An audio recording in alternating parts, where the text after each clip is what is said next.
Bienvenidos a nuestra versión número 19 de TV Morfosis. Hoy desde Santa Marta, Colombia, desde el Caribe colombiano, un saludo muy especial a todos nuestros invitados, a quienes nos ven a través de múltiples canales y de nuestras redes sociales. Esperamos su compañía para el programa de hoy. Hoy arranca la segunda jornada académica, la primera fue en la ciudad de Medellín, Colombia también. Y bueno, hoy es un programa realmente de lujo el que nos espera.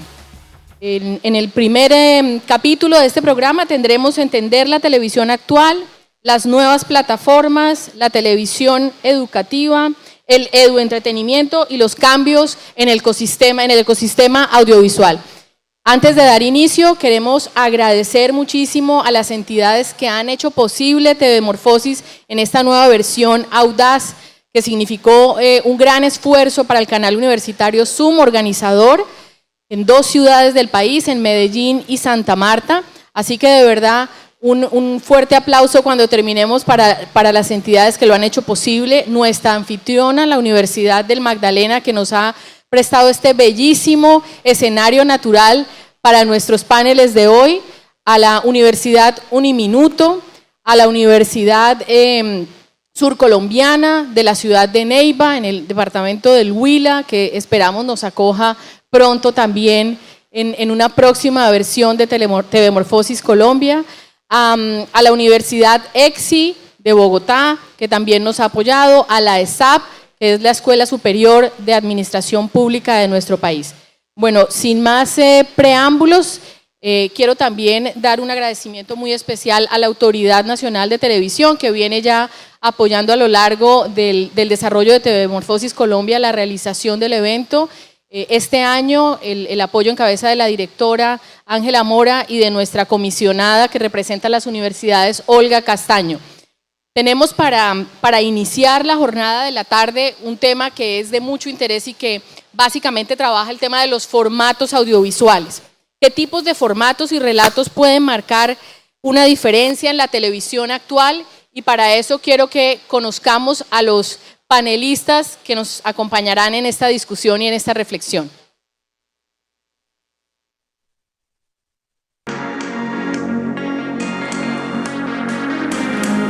El comportamiento de las audiencias frente a los modelos de televisión actual. Los formatos televisivos se han ido transformando a medida que las tecnologías, la educación y las nuevas generaciones han cambiado. Esto ha generado que los canales, más allá del rating que puedan obtener, cedan un espacio para escuchar las reacciones generadas por los contenidos.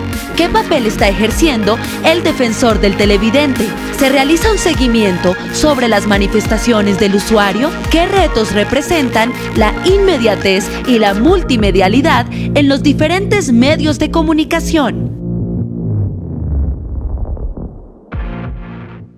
Bueno, nos acompañan, como mencionaba nuestro anfitrión de Guadalajara, Gabriel Torres, Alejandro Pisitelli, el profesor Paternina de la Universidad del Magdalena, Yuldor Gutiérrez y el profesor Miquel Francés de la Universidad de Valencia. Y sin más preámbulos, vamos a arrancar aprovechando la experiencia que todos ellos tienen en la televisión y en general en todo el tema de la multiplataforma, que es hoy como se consolida el esquema audiovisual. Yo quiero arrancar con un tema que me parece súper interesante porque en estos 3 días de evento que llevamos en Colombia, hoy tercero, se han dado 2 noticias muy importantes en el ámbito digital.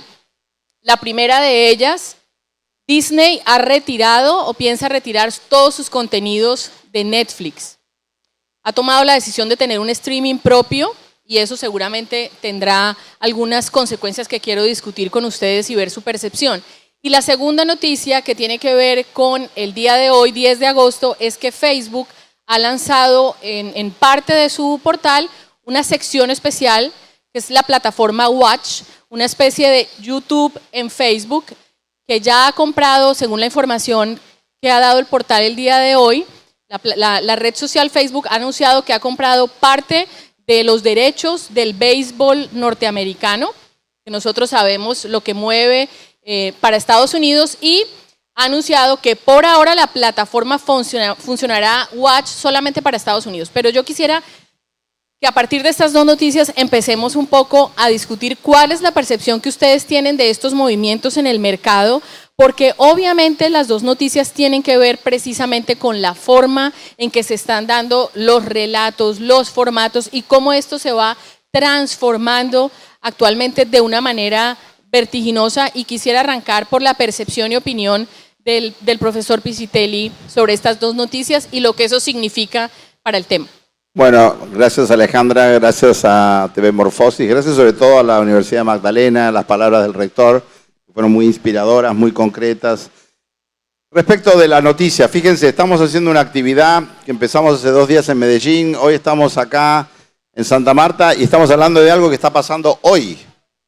Eso es raro, ¿no? Porque los académicos hablan de lo que pasó hace 1 año, hace 5, hace 20, hace un mes, no de lo que no se habla en tiempo real.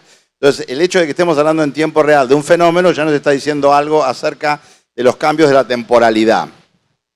Y los ejemplos, porque en este caso es Disney que quiere hacer su propio canal, en este caso es Facebook que quiere competir con YouTube, con Google, estamos hablando de grandes contra grandes, de muy grandes contra muy grandes, nos hacen recordar el punto de partida de todo esto, que es el siguiente.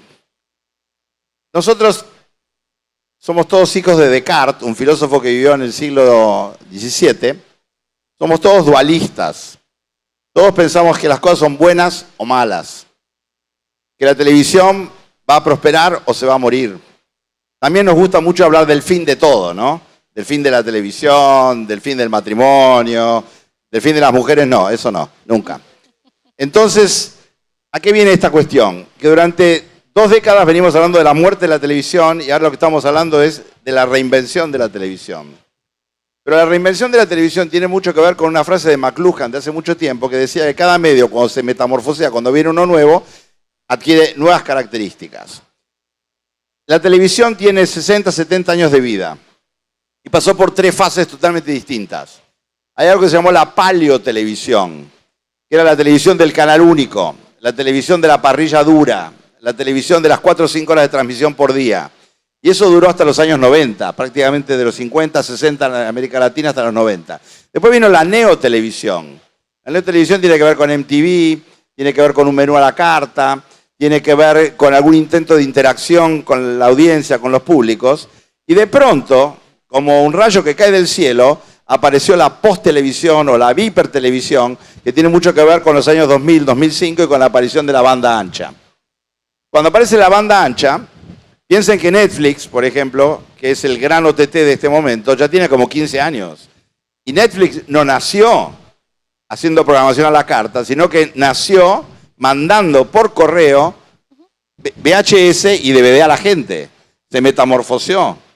Entonces, esta noticia de hoy tiene mucho que ver con las transformaciones de Netflix y tiene que ver básicamente con la caída de un paradigma, no de la televisión, sino de un modo de hacer televisión, que es el paradigma de broadcast, el paradigma de transmisión unilineal, el paradigma donde el programador es omnipotente y donde el público lo único que puede hacer es que cambiar de canal. Hay muy pocos canales al principio, 1, 3 o 4, después llegó a haber 100 canales, se habló de los 500 canales, nunca llegaron, pero lo que sí estamos viendo ahora es no solamente un nuevo modo de consumir contenido audiovisual, sino de un nuevo modo de coproducir contenido audiovisual. Y les doy un solo dato que tiene algo que ver con lo que decía Gabriel hace un rato. La medida de producción amateur de contenido en la red está dada por la cantidad de horas que se suben por minuto a YouTube. Hace 4 o 5 años se sumían 20 horas, 30 horas. En este momento se están subiendo 300 horas por segundo. 300 nuevas horas de video amateur por segundo. Eso implica una cantidad monstruosa. En YouTube hay almacenado ya casi 5.000 años de contenido audiovisual y sigue creciendo eso. Y eso nos está diciendo que estamos en un mundo totalmente diferente al convencional. La televisión no se muere, se reinventa. Las audiencias no solamente se reinventan, sino que quieren convertirse en protagonistas y coproducen. Y acá estamos parados nosotros, sentados. Bueno, sentados, sí. Sentados y con mucha brisa. Antes de continuar, vamos a ver el perfil de nuestros panelistas. Yo los presenté muy brevemente, pero vamos a ver un poco más de la experiencia que ellos han tenido en el mundo audiovisual.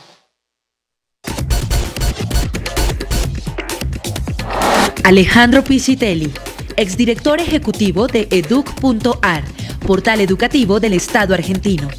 Expresidente de la Asociación de Entidades de Educación a Distancia y Tecnologías Educativas, EduTIC. Y exdirector de contenidos de Competir.com. Se ha desempeñado como profesor en la Facultad Latinoamericana de Ciencias Sociales, Flaxo, en la Universidad de San Andrés y en varias universidades en Latinoamérica y España. David Paternina, realizador audiovisual del programa de cine y audiovisuales de la Universidad del Magdalena. Tiene maestría en Comunicación Digital Interactiva de la Universidad Nacional de Rosario, Argentina. Actualmente se dedica a la investigación y producción de narrativas inmersivas, contenidos digitales y relatos expandidos. Miquel Francés, profesor titular de Comunicación Audiovisual de la Universidad de Valencia, director del Máster Oficial en Contenidos y Formatos Audiovisuales, responsable del taller de audiovisuales de la UVG. En la actualidad es también presidente del Grupo de Trabajo en Comunicación Audiovisual y Multimedia de CRUE Comunicación, Consejo de Rectores de las Universidades Españolas, y miembro del Consejo Directivo de la Asociación de Televisiones Educativas Iberoamericanas, ATI. Yuldor Gutiérrez, actor, productor y director, productor general de La Niña Emilia de Telecaribe. Ha recibido reconocimientos como Premio por Mejor Seriado Latinoamericano para Francisco el Matemático en el año 2004, nominación a 8 premios India Catalina, incluida el premio como Mejor Telenovela en Los Tacones de Eva. Alexandra Falla, comunicadora social de la Universidad Externado de Colombia y especialista en propiedad intelectual, derechos de autor y nuevas tecnologías, con maestría en Ciencias Políticas de la Pontificia Universidad Javeriana. Fue vicepresidenta de Radio del Instituto Nacional de Radio y Televisión, INRAVisión. Se desempeñó en la dirección operativa de Canal Capital de Bogotá. Fue miembro de la Autoridad Nacional de Televisión, ANTV, en representación de las gobernaciones. Actualmente es la directora de la Fundación Patrimonio Fílmico Colombiano.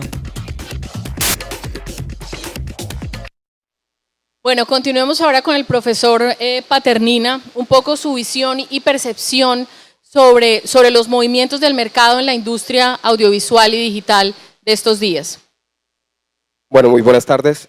Muchas gracias por la invitación y me siento muy halagado de estar al lado de personajes tan importantes del sector y de la industria audiovisual y televisiva. Con respecto a lo de Facebook, por ejemplo, pienso que ya era casi que natural, ¿no?, que esto pasara. Facebook ya venía produciendo, ya era de alguna manera una plataforma en la que se visionaba contenido audiovisual y se producía de parte de la audiencia una gran cantidad de contenido amateur que de alguna forma ya, digamos que la formalización era simplemente eso, ¿no?, me parece a mí. ¿Y la compra de derechos de eventos deportivos?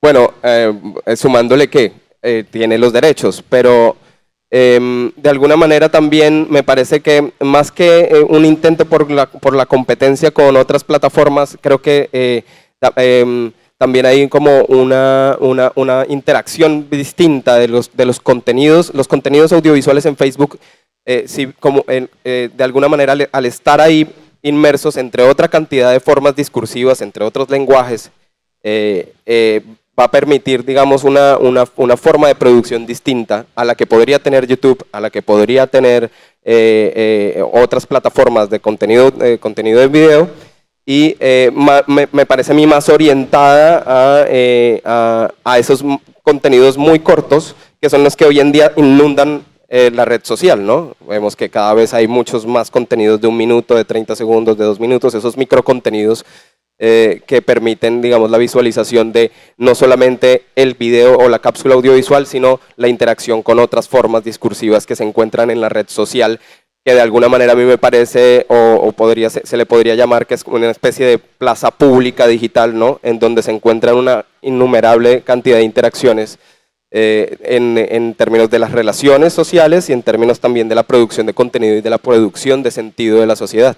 Bueno, vamos a ir más adelante un poco con eso, que ya se mete como en el campo de los formatos y de los cambios que implican estas nuevas plataformas en el lenguaje audiovisual, pero vamos a terminar primero con la percepción de Yuldor y de Miquel frente a estos cambios y un poco eso qué significa y qué señales nos da de la industria.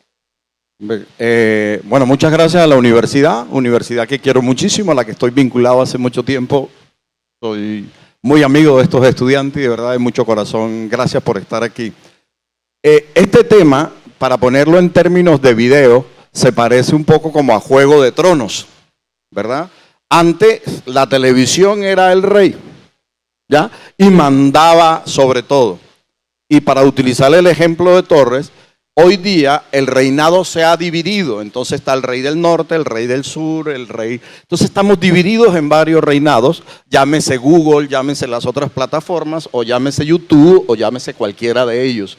Todos estamos peleando por querer ser el rey, como cuando dice Torres que el contenido es el rey, ¿ya? Pero la audiencia es la reina. Entonces ahora todos estamos peleando para ver cómo nos quedamos con esa reina. En ese sentido, el dueño del contenido dice, espérese, si yo soy el dueño del contenido, ¿por qué voy a estar detrás? ¿Por qué voy a estar detrás de Netflix si yo tengo un contenido enorme? No, yo quiero ser el rey. Entonces se quiere parar como rey. Pero al otro lado, la tecnología dice, ¿por qué? ¿Por qué el Señor va a ser el rey? Sí, a través de mi plataforma es que va ese contenido. Entonces yo quiero ser el rey para quedarme con esa reina. Y así, sucesivamente, se va dando ese conflicto del por qué. Entonces creo que lo que acaba de ocurrir ahora es eso. Es el contenido buscando su espacio. El contenido querer tratando de mantenerse como rey, mientras las plataformas tecnológicas y las nuevas pantallas le quieren arrebatar ese reinado para quedarse finalmente con la reina, que es la audiencia.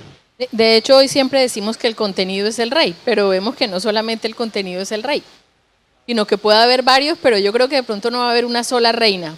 Van a haber muchas reinas distribuidas, porque también quiero que hablemos cómo esos formatos se dirigen cada vez más a nichos muy especializados y este tema generalista va desapareciendo. Miquel. Sí. Muchas gracias a esta Universidad de Magdalena que nos acoge en esta emisión y en esta edición del TV Morfosis aquí en Colombia como segundo escenario, ¿no? En este escenario magnífico, en la naturaleza, donde ese tamiz de las nubes nos han permitido que este segundo programa no sea tan cálido, ¿no? Que parecía que estábamos en pleno sol ahí en la playa, ¿no? Bueno, yo creo que ante estos hechos no hacen más que verificar ya toda una tendencia, ¿no? Son consecuencia y lógica de una tendencia.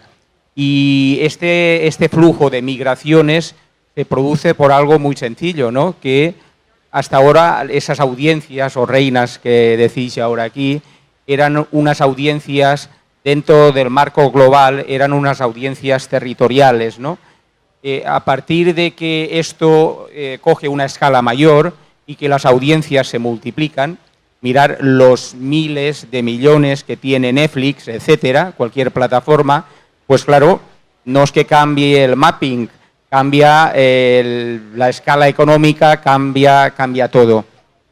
Las televisiones era impensable que produjeran, por ejemplo, en ficción, que siempre ha sido lo más caro, lo más selecto, lo más difícil, han pasado a hacerse producciones que hasta ahora en gastos solo era posible hacerlas del cine, ¿no?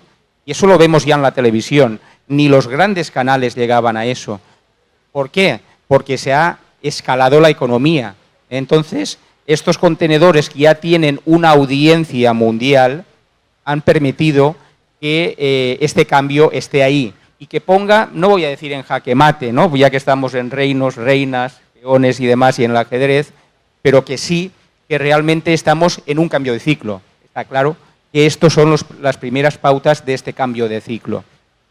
Por lo tanto, está claro, una vez más, a pesar que del consumo televisivo territorial lo importante era la programación, la rejilla, la marca del canal, estamos en otro punto, en otro centro de interés, en otro primer plano, que es el contenido. El contenido es el primer plano, es la referencia, es Juego de Tronos, es House, es etcétera. No es la BBC, no es la RTL, etcétera, etcétera. Ese cambio está ahí. Y cada día vamos a ver más movimientos económicos en esta escala. ¿Quiénes han empezado? Los que realmente tienen más acumulación, no primitiva, sino acumulación de capital instantáneo y rápido, son los que están haciendo esos cambios. Vamos a ver muchos más. Este solo es el inicio. Por lo tanto, las grandes marcas son las que están haciendo esos primeros pasos. Van a venir más reubicaciones de lo que era la antigua red de televisiones a escala local, territorial, etcétera, etcétera. A mí, y acabo, me preocupa en todo este proceso una cosa muy importante: los contenidos de línea editorial pública, oficiales, no oficiales, pero de servicios públicos de televisión estatales. Si no son capaces de mover esa pieza en este nuevo ajedrez, ocurre un peligro, y es que el espacio de las televisiones públicas nacionales, como tenemos en España, Televisión Española, pues todo este proceso de concentración vertical nos lleve a una situación en donde estos grandes grupos, monopolios, duopolios en España, acaben capitalizando y centrando la mayoría de la gestión de la emisión de contenidos. Creo que desde las universidades, desde estos foros, debemos de reflexionar profundamente sobre este tema, porque las referencias, en el caso europeo, siempre han venido de la televisión pública. Eso puede correr peligro en este espacio, en este cambio de ciclo que ahora iniciamos. Lo dejo ahí para el debate. Creo que fue un tema que se abordó en un primer panel que se llevó a cabo en la Universidad de Antioquia, que nos acogió el primer día de TV Morfosis Colombia para 2017, en donde se habló un poco de qué rol está jugando la televisión pública en toda esta transformación del ecosistema audiovisual y digital. Y obviamente pues allí se presentaron una gran cantidad de retos y de exigencias a la televisión pública que no serán fáciles, pero que constituyen su quehacer en estos próximos días. Yo quisiera plantearle a Alejandro una situación que es curiosa dentro de este nuevo ecosistema, que mueve muchas cantidades de gente. Ya estaba mencionando Alejandro cifras de YouTube. En Colombia estamos por un poquito más del 1 millón en Netflix. En la medida en que ha ido mejorando el tema de la conectividad y que el gobierno ha hecho grandes inversiones en el tema de conectividad de Internet en Colombia, obviamente nos hemos venido convirtiendo en un mercado potencialmente muy importante, pero uno encuentra como dos elementos curiosos, Alejandro, y es que hay unos formatos de estos llamados youtubers que son muy sencillos, bajo costo, que mueven una cantidad de gente impresionante, pero al lado encuentra Game of Thrones. Unas inversiones multimillonarias, es decir, hay como unos productos bastante distintos que se mueven con el mismo éxito en el ecosistema digital. No sé si la monetización sea la misma o podamos hablarla y compararla, pero sí hay ese fenómeno de una gran super mega producción, o Vikingos, o Game of Thrones, o House of Cards, que vale mucho dinero, y está el chileno Germán. Sí, bueno, también acá estamos un poco atrasados, ¿no? Porque el fenómeno youtubers en algún sentido ya pasó. Los youtubers, aún los que tienen 50 millones de usuarios, ya no monetizan como hace un año o dos. Las grandes plataformas le están quitando el soporte, entonces ya no es un negocio estar en YouTube, por más que tengas una enorme audiencia. Entonces ese es un dato que estamos ya en la segunda generación de youtubers, no en la primera, y eso cambió mucho. Y respecto a las grandes producciones, también tenés el fenómeno de que efectivamente hay series, nosotros estamos acostumbrados a ver hace 5 o 6 años atrás series como House o como Lost, eran series relativamente caras porque costaban $1 millón el capítulo. Pero ahora tenemos series que cuestan $100 millones los 13 capítulos. Entonces estamos hablando que es probable que esas inversiones te puedan llegar a quebrar, inclusive al propio Netflix, ¿no? Entonces, esa variedad igual tiene que ver con una cosa que dijo Juldor antes, que me parece fantástica. Lo que estamos viviendo en la televisión es lo que pasó con la industria informática en la década del 70. ¿Por qué? Porque la empresa informática, la industria informática, antes era absolutamente vertical. O sea, IBM te vendía todo. IBM te vendía el hardware, te vendía el software, te vendía el soporte, te vendía las operaciones, te vendía todo. Y venía llave en mano. Y lo mismo pasaba con Microsoft. Y hubo un fenómeno tremendamente interesante, está ligado a la web, que hizo que explotaran todos los componentes. Y entonces ya no hubiera más un fenómeno de unificación vertical, sino que se desparramó todos. Unos hacían el software, otros hacían el hardware, otros hacían el soporte. Y si llegamos a nuestros días, ahora la gente hasta puede hacer su propia computadora. O sea que este fenómeno de la explosión, que lo vamos a ver ahora en formatos, en relatos, en redes, esta fragmentación es más espíritu de época. Tiene que ver con un fundamento económico, pero también tiene que ver con esto que se llama la cultura maker, el do it yourself, el do it with others, y una cosa que es fantástica que la televisión jamás hubiese hecho, que es la diseminación de información a través de instrucciones en todo el mundo en tiempo real, a costo prácticamente gratuito. En este momento cualquiera puede fabricar cualquier cosa, entre ellos un canal de televisión. Bueno, yo quiero que entremos un poco en el tema de los formatos y de si realmente se está ajustando la televisión, entre comillas, tradicional a este nuevo ecosistema, o si ha presentado más bien una resistencia, porque digamos que el tema de la digitalización no es seguir haciendo la misma televisión para pasarla a digital o para pasarla a una plataforma, sino que realmente la idea es que este nuevo ecosistema genere también unos lenguajes, formatos y expectativas distintas para un público que evidentemente es diferentísimo al de hace 10 o 20 años. Entonces, yo quisiera como un poco el análisis de si evidentemente esos formatos están variando o hay como cierta resistencia al cambio y estamos haciendo la misma televisión, pero estamos haciendo la televisión tradicional para una televisión distinta. Bueno, yo pienso que la televisión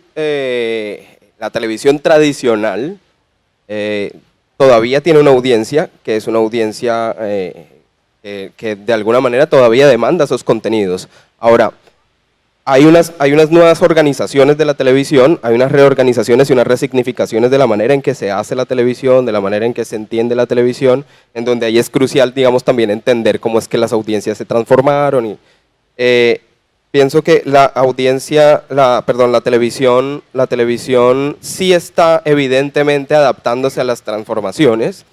Sin embargo, no desconoce que hay nichos de mercado que todavía están cautivos por sus formas tradicionales.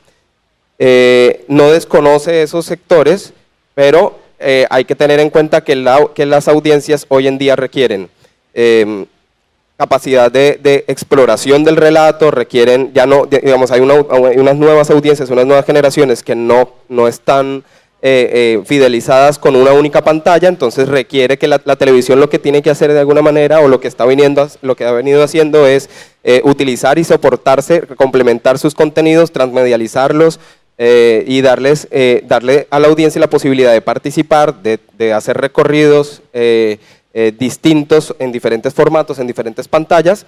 Y en ese sentido, pues la televisión no tiene por qué dejar de ser televisión, ¿no? Pero sí, digamos, está reorganizada en un ecosistema que le permite distribuir sus mensajes y sus discursos en otras pantallas y en otras plataformas, incluso en el espacio público, ¿no?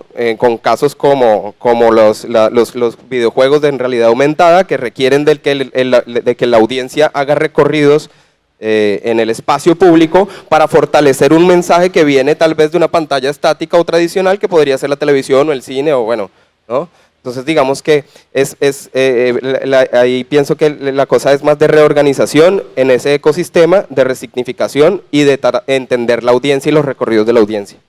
Yo quisiera recabar un poco en el tema, Juldor, porque evidentemente la televisión tradicional sigue teniendo una demanda. Pero ahí es súper interesante empezar a mirar quiénes demandan esa televisión.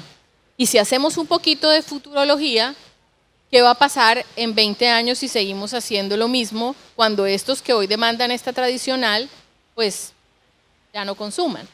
Un poco, sí, listo, seguimos consumiendo televisión tradicional, pero ¿a quién estamos desatendiendo en términos de expectativa de audiencia con esa televisión tradicional? ¿Y qué va a pasar si no se hacen esos cambios? Yo creo que se han hecho los cambios en la televisión tradicional, se han buscado fórmulas, se sigue luchando por cambiar los contenidos, por cambiar muchas cosas, pero creo que el principal error que hemos cometido durante 50 años en el caso de la televisión colombiana es que no conocemos el usuario, no sabemos qué está pasando con el usuario. O sea, la televisión tradicional parece que no supiera qué es el Big Data, pareciera que no supiera que existe la inteligencia artificial que te permite conocer qué quiere ese espectador, ¿ya? ¿Qué busca ese espectador? Cuando tú le pasas un dramatizado o un noticiero o lo que quiera, ¿cómo está esa respuesta de allá para acá? O sea, que la metodología que hemos utilizado durante mucho tiempo se tarda un poco. Ya lo decía Alejandro, que hoy día esto es inmediatez. Entonces, tenemos que esperar tanto tiempo para reaccionar. Mientras reaccionamos, nos están ganando otros. Y los otros están estudiando, pero a partir de un tema emotivo. ¿Qué pasa con mi programa en esa inmediatez? ¿Cómo lo percibió y cómo lo sintió? No solamente quien prende el televisor, no solamente eso. Encendido. Sí, si no hacemos un trabajo muy claro de conocer el usuario y qué quiere, creo que vamos a seguir rezagados. Tal vez la investigación o la inversión se está poniendo en el lado equivocado, en la bolsa equivocada, tratando de buscar una rentabilidad inmediata, pero no se ha profundizado a un largo plazo. Miquel, yo quisiera como hablar un poco de la experiencia en Europa y sonaría paradójico que hoy tenemos interactividad y hoy tenemos un programa de televisión tradicional que se expone y la gente tuitea y la gente sube cosas a Instagram y la gente sube cosas a Facebook. Y mi pregunta es como, ¿realmente esa retroalimentación de las redes sociales en Europa se usa para hacer análisis de audiencia y para saber qué pasa con esos contenidos digitales y si a la gente tiene otra expectativa distinta? Porque es curioso que Juldor dice, no sabemos qué quiere la audiencia y hoy tendríamos seguramente más maneras de saber qué quiere la audiencia. No es solamente el librito que llenaba la familia tradicional de Nielsen diciendo cuántos programas veía la semana. Era una cartillita muy bonita que le llevaban a la familia y semanas a semana la recogían sabiendo qué veía la gente, qué veía el niño. Hoy tendríamos formas expeditas de saber qué piensa esa audiencia. Entonces, un poco qué pasa con eso, Miquel, qué pasa en Europa. ¿Eso sí se usa, no se usa y qué está pasando con la audiencia? Sí, bueno, en Europa ahora mismo ese fenómeno está ahí, no cabe duda que tiene una trascendencia importante y que las audiencias sociales han tenido una penetración en los últimos años muy importante. Todos los grandes grupos televisivos, los grandes grupos televisivos públicos o privados de cada nación lo tienen muy claro. Y de hecho, en su organigrama han introducido una serie de departamentos que van más allá del análisis demoscópico, ese análisis que proviene de audiometría y de paneles, ¿no? Esa audiometría que es la que da el valor a los contenidos de cara a los publicistas, ¿eh? Claro, en Europa se ha producido, en esta época que estamos hablando, ha habido un paralelismo importante, hay una crisis y estamos en la cola de la crisis. Eso ha hecho que haya una crisis publicitaria, es decir, una crisis en el input de lo que es la financiación de la televisión. Sabéis que hay algunas televisiones públicas que no se alimentan de eso y se alimentan de un presupuesto del Estado, pero también hay muchas, y en el caso de las televisiones regionales, autonómicas y muchas públicas, continúan teniendo publicidad. Y ese es un hándicap importante, ¿no? Por ejemplo, una de las audiencias de estas sociales es Tuitele, que ha generado toda una serie de índices nuevos y que una cadena de empresas, un lobby ha acabado comprando porque es realmente un negocio. Ahora mismo la medición demoscópica no vale la actual. Es decir, los publicistas necesitan tener un perfil más amplio de consumo lineal y consumo no lineal. Ese es el gran reto. Es un gran reto que Nielsen, Kantar Media, que es en este caso la empresa, la concesión que hace los análisis de audiencia y de públicos en el caso de España, están planteándose ya de tener dentro de su concesión y dentro de su referencia, tener una medición de audiencias más global e integradora de todo el consumo, porque eso realmente marcará pautas y realmente los banners que ahora mismo en televisión tienen, que son los spots, tienen un valor importante, mientras que los banners de las OTTs están infravalorados porque no sabemos realmente en cifras objetivas, en concesiones, en toda una serie de licencias que dan esta medición, no están en la época, están analizando en el método analógico aún. Por lo tanto, el mercado aún no tiene esas referencias totales e integradas.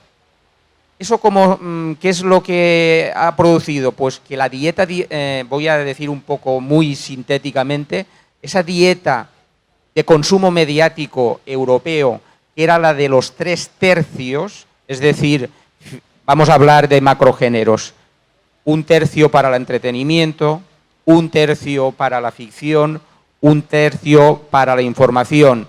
Los deportes siempre es residual y se engloban también tal vez más en la información. Pues eso ha ido cambiando. ¿Por qué? Inicialmente por la crisis, porque la ficción es cara, necesita medios, además ha venido Internet y estas grandes OTTs han absorbido grandes producciones y seriales, que es el boom, y eso ha hecho que la ficción haya bajado casi al 1/3 y ha dejado ese 33, está más cerca del 20. Ese fenómeno se produce del norte hacia el sur de Europa. Es más, en la actualidad nos encontramos que la producción de entretenimiento, incluso los infotainments, incluso los informativos están dentro del entretenimiento, han ganado una franja muy grande y ocupan casi el 50%. ¿Por qué? Por la crisis, porque en los costes de las televisiones públicas y privadas, los modelos de negocio se han tenido que revisar. Y la caja de cuentas, la hacienda de cada una de las empresas públicas y privadas no te cuadran las cuentas. Y ese es un proceso que cada día es más irreversible. Por lo tanto, ¿qué es lo que están haciendo las empresas de televisión? Pues antenizarse en Internet, en la red, porque no hay más remedio, sacando sus OTTs, sacando el botón rojo, yendo a la televisión a la carta, para conseguir también ese mercadeo de audiencias a través de la red. Lo que pasa, y vuelvo al principio, es que aún no tenemos medición objetiva por concesiones públicas en un espacio y en un territorio de tiempo que den fidelidad a los que pagan los costes de la televisión, que son los anunciantes, y este es un reto que realmente yo creo que se va a resolver muy prontamente. Hay un par de mecanismos de audiometría integral que ya están en pruebas y están en una fase muy avanzada, que miden integralmente todo. Claro, hoy en día todo lo que se emite en digital, la cadena sabe en cifras absolutas y al segundo su audiometría, pero el público, la escala y los porcentajes, los shares generales que puede tener el gran público y la empresa se desconocen. Yo quisiera retomar nuevamente el tema de los formatos y las distintas plataformas. Alejandro, ¿cuál es la visión frente al tema de si esos formatos y estos géneros van a quedar como divididos por plataformas? Hoy tenemos una audiencia profundamente fragmentada. En Colombia teníamos ratings históricos, Yuldor, que pudo haber trabajado en algunas de esas novelas, eran rating de 40 puntos, eso creo que seguramente no lo vamos a volver a ver porque la audiencia está bastante fragmentada y uno empieza a notar que la gente busca cosas distintas en cada red. Y me parece que eso puede determinar distintos géneros y distintos formatos por red. Mi pregunta es si eso sí será así o si vamos a ver de pronto que vamos a tener formatos viajando por todas las plataformas el mismo. Mira, yo creo que lo que es interesante en estas cuestiones es aportar múltiples lecturas. Y decís algo y vos mismo te contradecís inmediatamente. Porque creo que hay tres cosas dando vueltas acá. Es un poco el contenido básico de este panel, ¿no? Uno es el tema de la fragmentación de los soportes, que tiene que ver con las industrias, con la aparición de estas nuevas técnicas digitales, lo que mencionó de vuelta Jules Dord, la televisión anda en carreta y las OTT andan en cohete espacial. Google se compró a DeepMind, que es una de las empresas más importantes del mundo de inteligencia artificial, y está haciendo cosas que cuando te vas a dar cuenta pronto va a empezar a hacer ficción de alta calidad impecable. Entonces, no sabemos ni lo que están haciendo, no vemos que no vemos. El otro elemento tiene que ver con el usuario, pero el usuario no en el sentido convencional de la datoscopía, sino quién es el usuario y qué hay en la cabeza de un chico de 5, 10, 15 años hoy. Algunos dicen que no hay nada, que hay papilla, que los smartphones se la destruyeron. Otros dicen que la atención ha sido también eliminada, que nosotros como adultos teníamos una atención de horas. Y es falso también, porque nosotros íbamos al cine y veíamos una película que duraba 2 horas, pero un chico juega un videojuego de 120 horas, o ve una serie de televisión que dura 120 horas. Entonces, de vuelta, no podés simplificar el tema de la atención.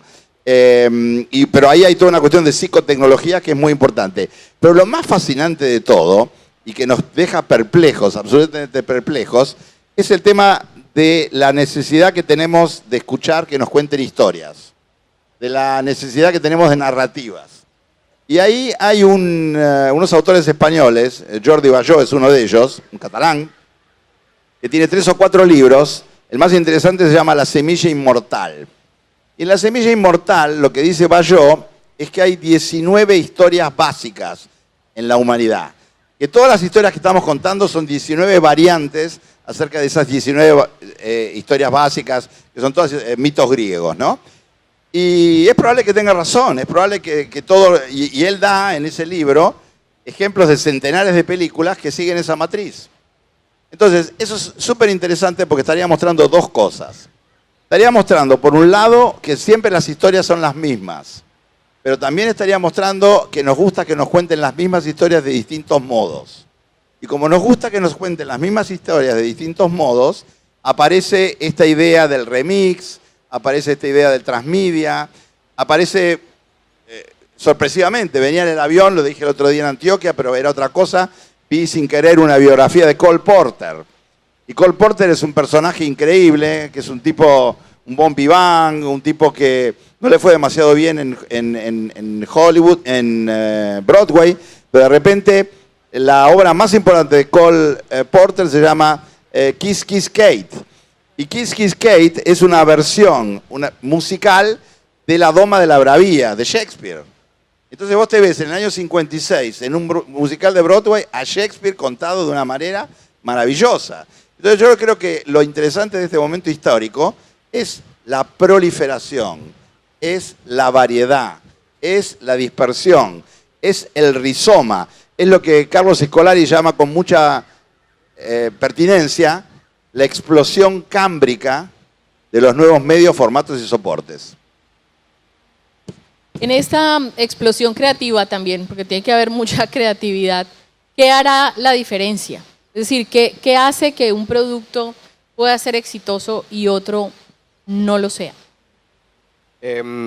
Pues en un mundo en el que se cuentan siempre las mismas historias y en donde de alguna manera todo está hecho, la innovación y el engagement, de término del marketing, o la manera en que podemos generarle esa fidelización de la audiencia seguramente tiene que ver con la resignificación de esos elementos, es decir, el remix que permita utilizar esos mismos elementos, esos anclajes culturales, políticos y de actualidad que tenemos en nuestras en nuestros contextos de vida y darles un nuevo sentido a través de esa remezcla, darles una nueva, reconvertir los relatos ya usados, ya conocidos, en nuevos relatos a través de esa remezcla y de esa hilación y esa elaboración de nuevas formas de entenderlos. Yo quisiera aprovechar la experiencia de Yuldor en el tema de los dramatizados para hablar de esas reinvenciones que en Colombia a veces han sido exitosas y a veces no.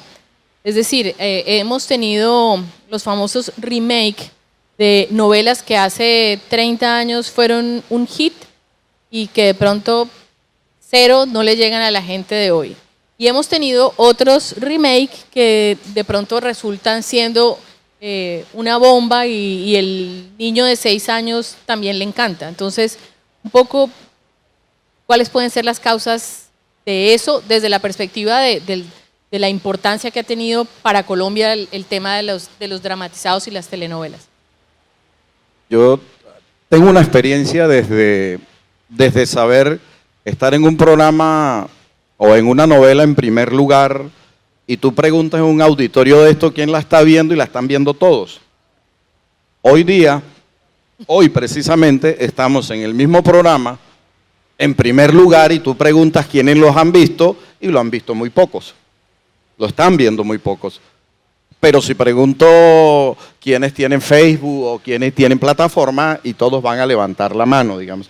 Eso ha venido haciendo la diferencia en términos de la audiencia. Pero yo creo que si se quiere confrontar, hay que hacerlo de manera distinta. Yo creo que hay que empezar a ver todo de una manera distinta. Ya hemos hecho todo tipo de dramatizados, ya le hemos puesto todas las velocidades, hemos hecho, antes una novela podía tener en una hora 20 escenas, lo cual era larga, ahora la hacemos de 45 escenas, ahora puede tener 60 escenas, hasta 80 y hasta 100 y 120 escenas en los mismos 40 minutos, ¿verdad? Ya hemos hecho todos los experimentos, hemos contado romances, hemos contado guerras, hemos contado narcos, hemos contado todos. Yo creo que hay que empezar a mirar atrás, a ver qué error cometimos para que la gente se nos desprendiera. Y tiene que ver, a mi juicio, con una cosa que lo vengo pensando hace mucho tiempo, que la televisión es como bidireccional. La televisión solo es entretenimiento e información. Entretenimiento e información. ¿Qué quiere decir eso? En información, en el tema de un noticiero, me están repitiendo la misma noticia sin ninguna causa.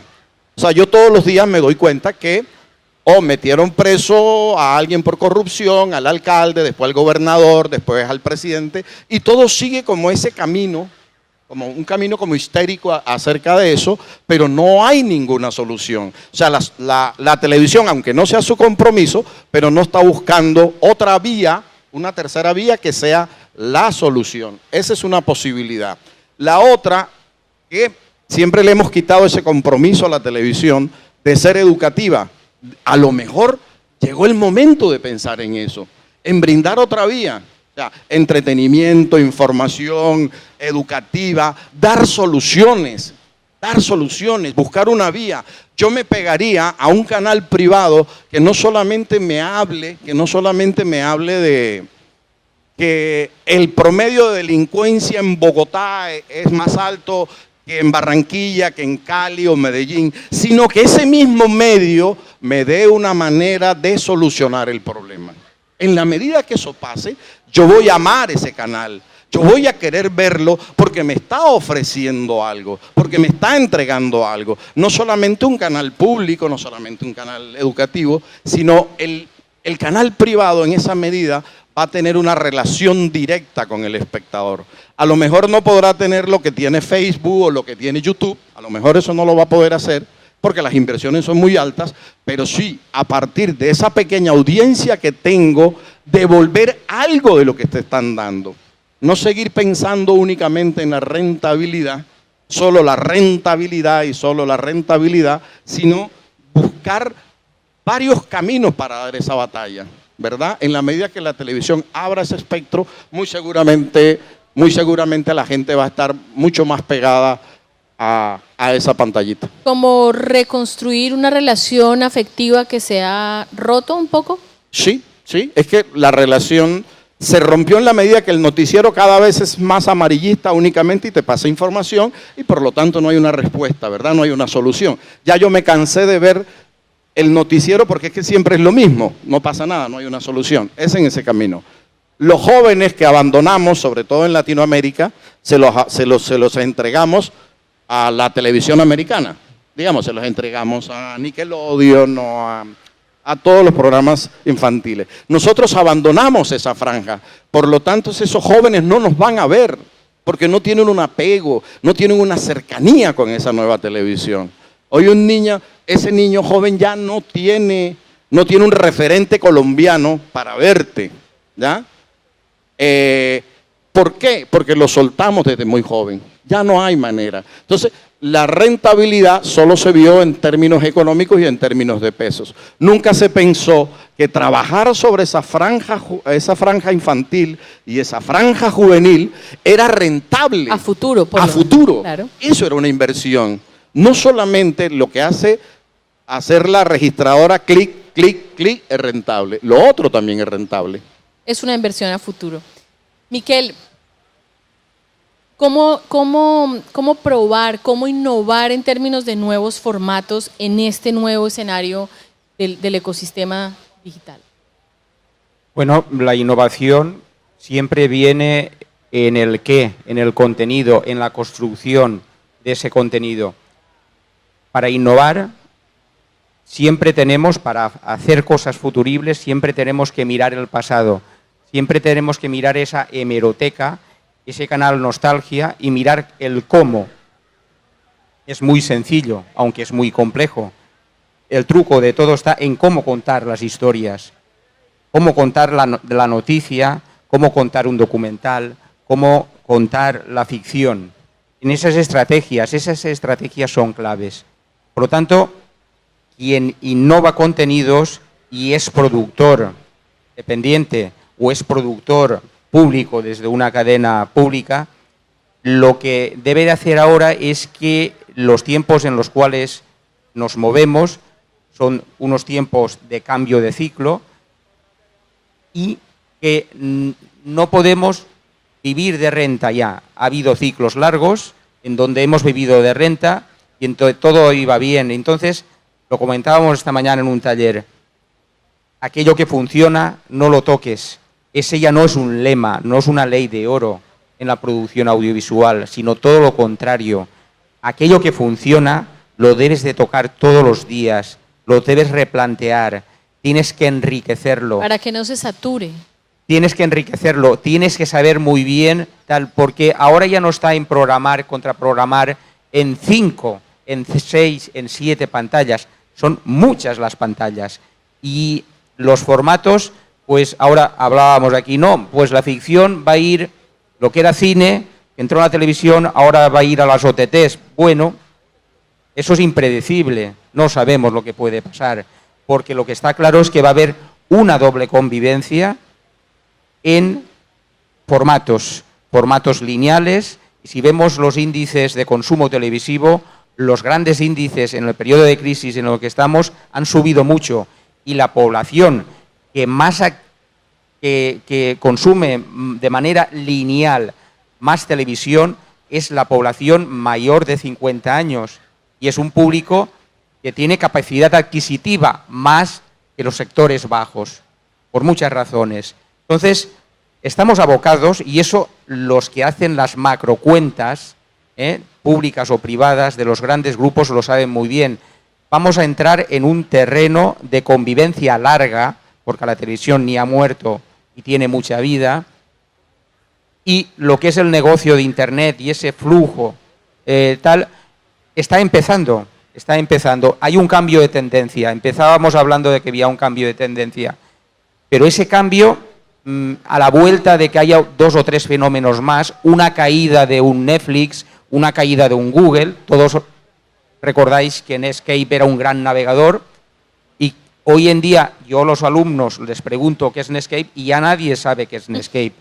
Los cambios se hacen muy aprisa y un evento económico, una caída en bolsa de un grupo inversor puede producir un cambio de tendencia. Por lo tanto, Ahora nada viene para quedarse, no se puede estar tranquilo. Cualquier productor independiente, los productores independientes tienen más la sartén por el mango que nunca, porque la producción propia externalizada que hacen o que emiten teledifusoras, Netflix, etcétera, etcétera, ya no depende tanto de los canales, sino los contratos se hacen para una temporada.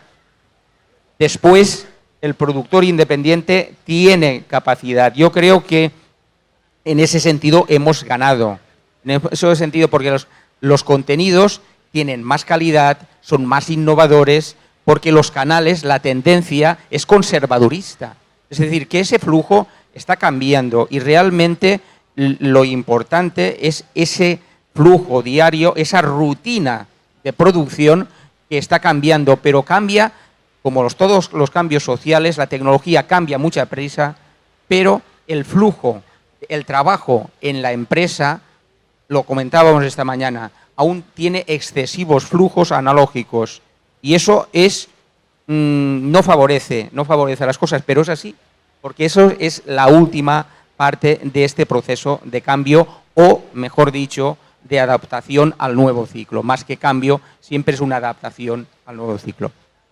Alejandro, yo quisiera, como vamos ya finalizando, preguntar un poco. Estamos en una universidad muy importante que tiene además facultad de cine, que tiene vínculo con el sector audiovisual, y preguntarles un poco si ustedes creen que las universidades están formando profesionales para este nuevo entorno, que vemos que es un entorno que tiene unas grandes complejidades y que requiere, por supuesto, también unos cambios en el chip mental en términos de la formación profesional. ¿Estamos formando profesionales para este nuevo ecosistema audiovisual? Y bueno, lo pregunto a Alejandro, que ha tenido oportunidad de estar en muchos escenarios universitarios en Colombia y fuera de Colombia. Mira, yo no hablaría de la universidad, yo hablaría de casos aislados, o sea, de una cátedra, de una unidad, de una persona.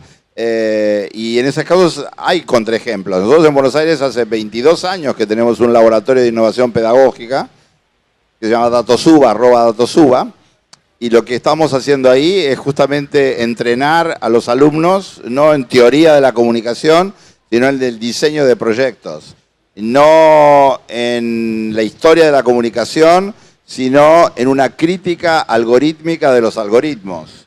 No en si la torta de publicitaria o la torta de género se reparte de un modo o de otro, sino en el diseño de apps y en el cuestionamiento también de las apps. Pero yo creo que como un dato que podemos de síntesis de todo esto es, uno, todos creemos que en la otra industria las cosas están por explotar y no en la nuestra. Y yo les aseguro que existen hoy algoritmos que hacen poesía casi perfecta.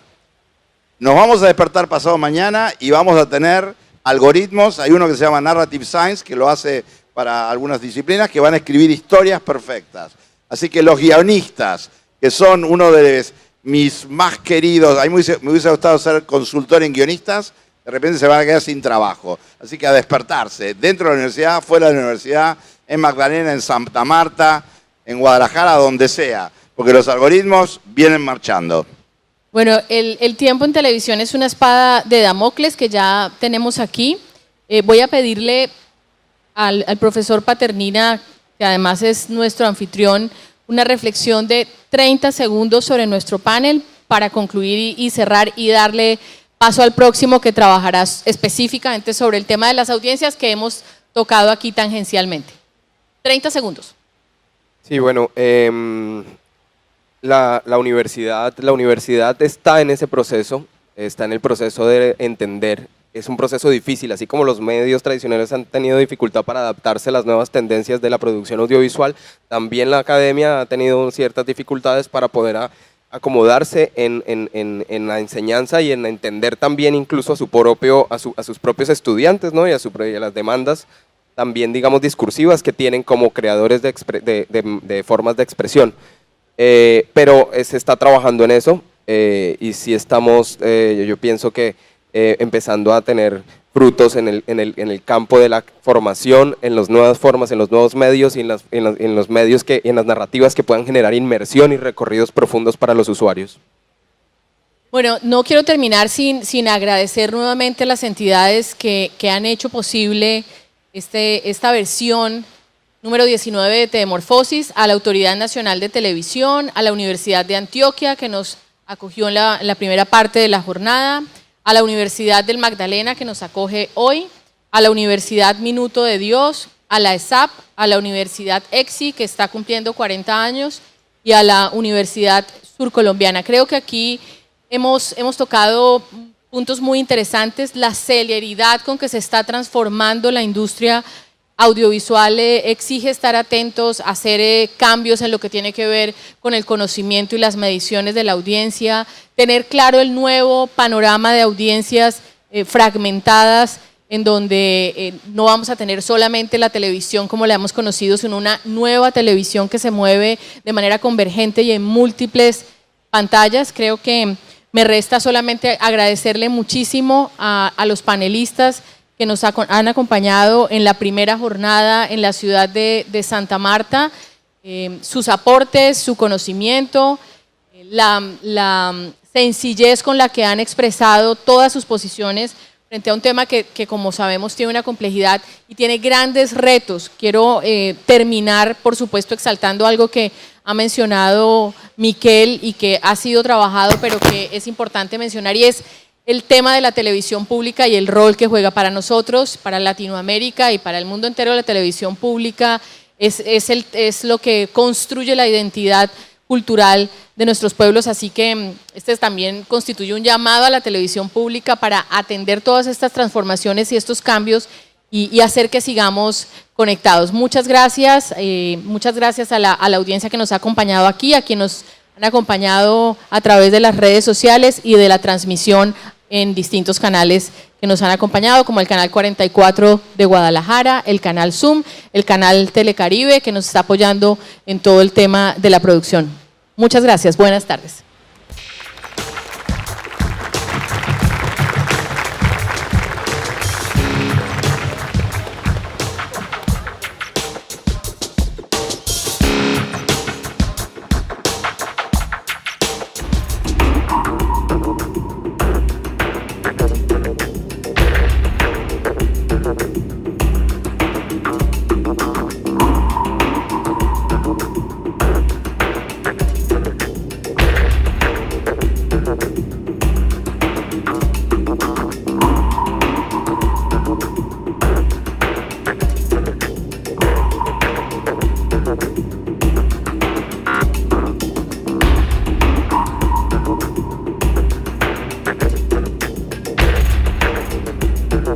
Thank you.